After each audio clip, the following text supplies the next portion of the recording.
Il était une fois, au cœur de la forêt joyeuse et pleine de vie, un petit écureuil nommé Noisette. Noisette était très rapide, le plus rapide de tous les écureuils de la forêt.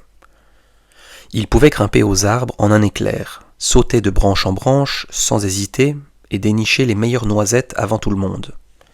Noisette était si fier de sa vitesse qu'il aimait le montrer. Quand les autres écureuils cherchaient des glands, Noisette passait en trombe, les déposant juste devant leur nez avec un petit sourire. Quand les petits lapins couraient dans l'herbe, il leur faisait des pointes de vitesse pour prouver qu'il était le plus agile. Un jour, le vieil hibou sage, qui veillait sur la forêt depuis des années, remarqua l'attitude de Noisette. Il avait remarqué que si Noisette était très doué, il était aussi un peu sol. Les autres animaux l'admiraient, mais ils ne jouaient pas vraiment avec lui. Noisette ne prenait jamais le temps d'attendre les autres ou les aider. Le vieil hibou sage décida de parler à Noisette. « Bonjour Noisette, dit le hibou d'une voix calme. « Bonjour monsieur hibou, répondit Noisette, déjà prêt à repartir en courant. « Je vois que tu es très rapide, continua le hibou. C'est une belle qualité. Mais as-tu remarqué que parfois la vitesse n'est pas le plus important ?» Noisette fronça son petit nez. « Mais si, monsieur hibou, la vitesse me permet de tout faire le premier. » Le hibou sourit. « Peut-être, Noisette, mais la vie n'est pas toujours une course. » Quelques jours plus tard, une grande nouvelle se répandit dans la forêt. Le grand chêne le plus vieux et le plus grand arbre de la forêt avait une maladie. Ses feuilles jaunissaient vite et ses branches semblaient faibles. Tous les animaux étaient tristes car le grand chêne était leur abri et leur ami. Le vieil hibou sage appela tous les animaux de la forêt. « Mes amis, le grand chêne est malade. Il a besoin d'une sève spéciale qu'il ne pousse qu'au sommet de la colline brumeuse, très loin d'ici. Il faut la rapporter avant que le soleil ne se couche. » Tous les animaux regardèrent la colline brumeuse. Elle était très haute et semblait si lointaine. Le petit hérisson, l'antipique, soupira. « Oh là là, c'est trop loin pour moi !» La taupe, fouisseur, hocha la tête. « Et pour moi aussi !» Noisette, sûr de lui, sauta en avant. « Moi je peux y aller, je suis le plus rapide, je serai de retour en un rien de temps. » Et Noisette partit à toute vitesse. Il courut, il grimpa, il sauta. Il était si rapide qu'il dépassa le petit lapin qui trottait, et la renarde rusée qui marchait prudemment. Il arriva au pied de la colline brumeuse, elle était escarpée et glissante. Il commença à grimper, mais la sève, contenue dans une petite fiole fragile, était difficile à tenir en grimpant vite. Il faillit tomber plusieurs fois. Pendant ce temps, le soleil commençait à descendre.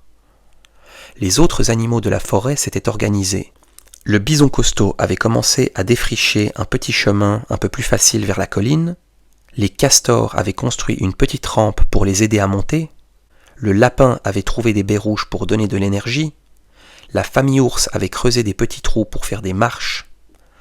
Noisette était presque au sommet, mais il était fatigué, essoufflé, et la fiole de sève glissait de ses pattes. Il était si concentré sur sa vitesse qu'il n'avait pas pensé à la difficulté du chemin. Soudain, il entendit des voix. C'étaient les autres animaux. Ils étaient arrivés au pied de la colline, épuisés mais ensemble. Le hérisson, l'antipique, avait porté les outils lourds. La taupe avait trouvé le chemin le plus sûr sous terre. Ils avaient travaillé ensemble pour arriver jusque-là. Le vieil hibou sage arriva le dernier, volant doucement. Il vit Noisette en difficulté. « Noisette, dit le hibou, as-tu besoin d'aide ?»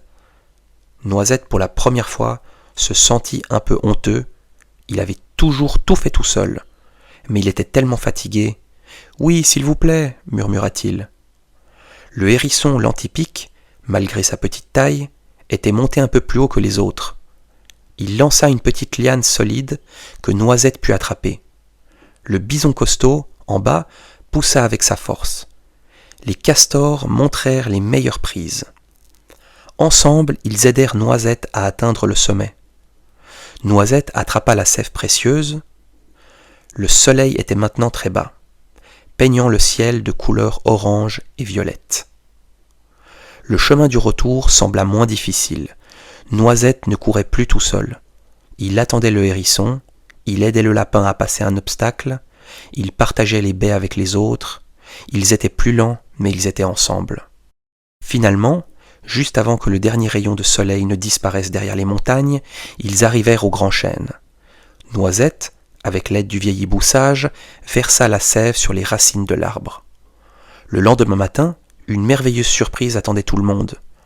Les feuilles du grand chêne avaient retrouvé leur couleur verte éclatante, et de nouvelles petites pousses apparaissèrent.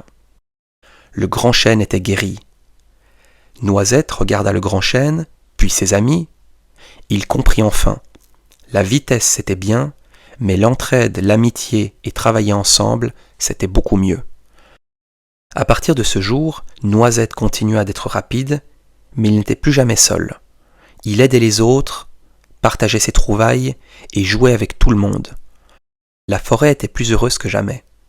La morale de l'histoire est qu'être le plus rapide ou le plus fort, c'est bien, mais la vraie richesse est de travailler ensemble et de s'entraider.